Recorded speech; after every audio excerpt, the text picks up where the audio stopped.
Parade militaire dès son arrivée sur le tarmac et bain de foule, Emmanuel Macron est accueilli en grande pompe sur le sol gabonais.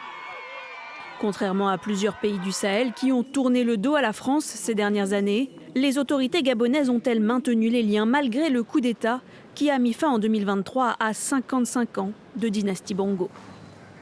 Votre présence témoigne de notre volonté commune de prendre un nouveau départ, de bâtir une coopération fondée sur la confiance, le dialogue et l'égalité dans une perspective gagnante.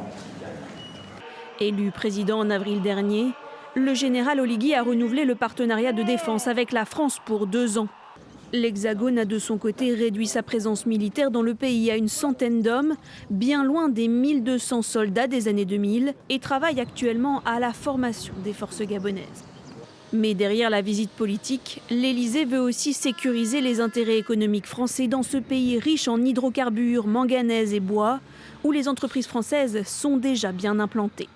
L'Afrique ne peut plus être un continent de simple extraction des ressources. On doit réussir à construire des nouveaux modèles, mais ce qui suppose des investissements énergétiques, des transformations de pratiques, mais où on valorise, où on transforme ces ressources de manière accrue. Et donc nous accompagnons ce partenariat gagnant-gagnant, respectueux des intérêts de chacun. L'Agence française de développement participe d'ailleurs à la réhabilitation du Transgabonais, l'unique voie ferrée du pays.